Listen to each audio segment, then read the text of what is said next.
Warango jong mano kaka chenro no chakre gwenge mopogore opogore e pacho ka e kinde ma bende IBC nitiere kod ageta mar ndiko joluto ombulu manyien milion 6.3. En mana ni kuonde ma bende ibiro bed kitime yiero madundo mago by elections chieng' tarik 27 mano mar dwe mar 9 mar higani.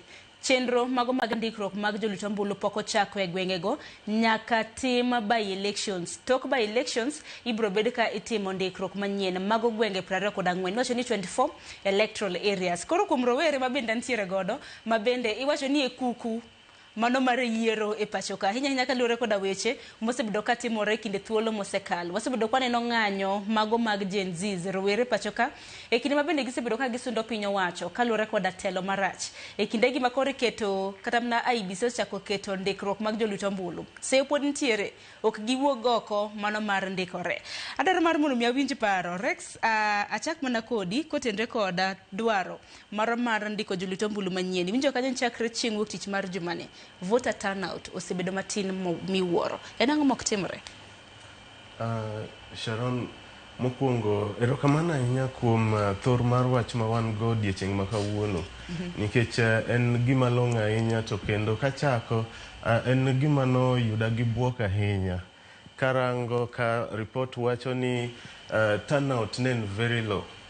Mokwongo gima onego bed ni watimo sani wan kaka rowere onego bed ni wang'eyo nosechikwa lweny to lweny ma wadhiye ni wang'eyo ni ng'ano gi jomage e joma wadhigo e lweny ni to waserango maber ma waneno ni e lweny ma wadhiye ni gima nyalo konyowa en mana ombulu.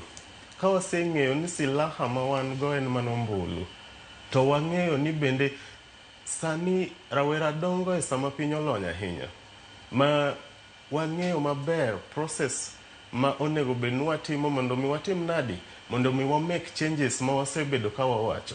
To ka waseng'eyo ni gima onego bed ni wabedo go en ombulu ni, the next step en ni warango ni kama wantie en ji adi ma pok okawo ombulu ni.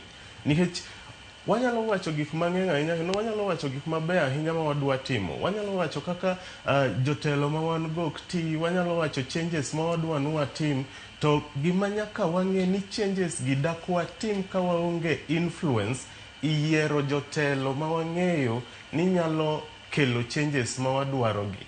To jotelo gi wayiero gi nadi? Ok wayier gi ka wawuoya. Nikech gik ma wawacho gi osewach gi ndalo mang'eny. Shida ma waneno gin shida mosewachi